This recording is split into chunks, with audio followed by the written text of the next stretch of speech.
Sino-sino nga ba ang posibleng pumasok sa PVL 2022 Reinforced Conference Final 4? Yan ang ating pag-uusapan for today's video mga ka-SPORTZNET.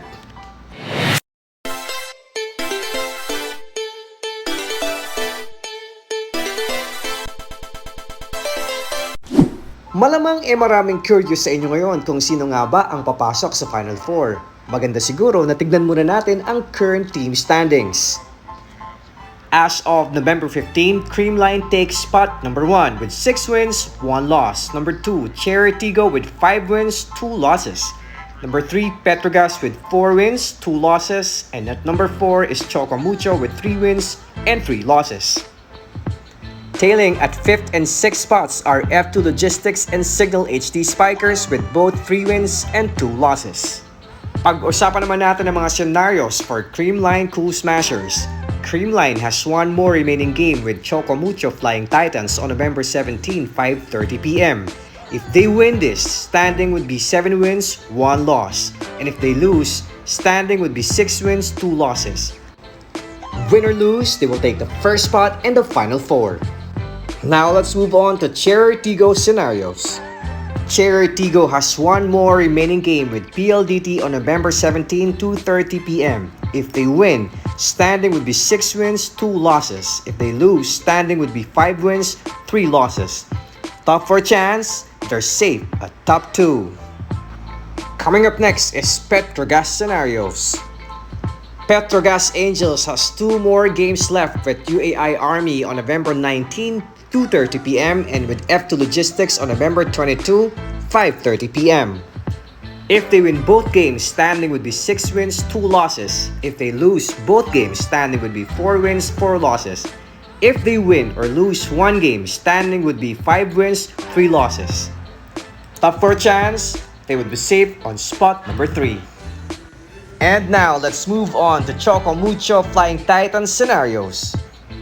Chocomucho has one more remaining game with Creamline on November 17, 5:30 p.m. If they win, standing would be 4 wins, 3 losses. If they lose, standing would be 3 wins, 4 losses.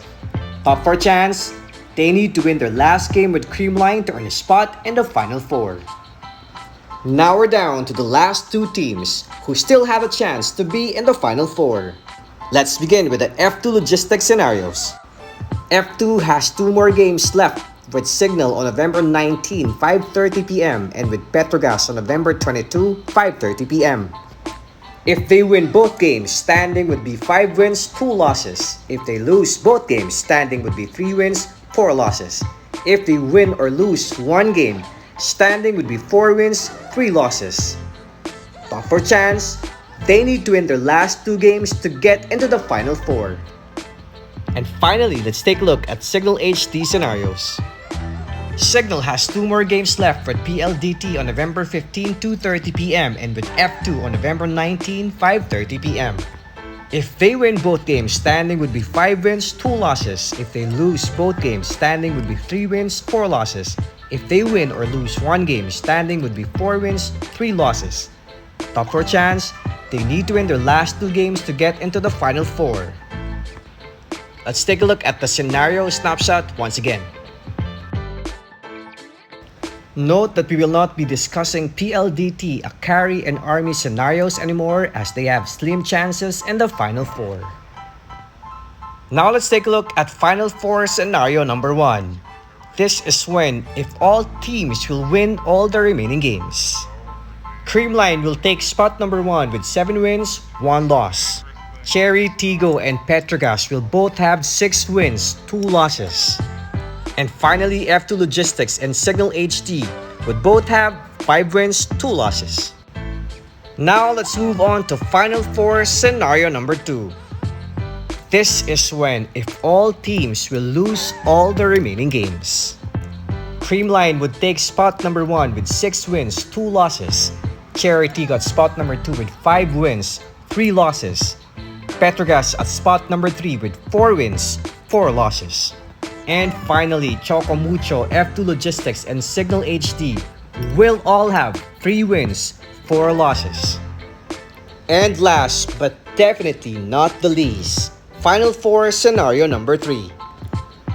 This is when if all teams will win or lose one of the remaining games.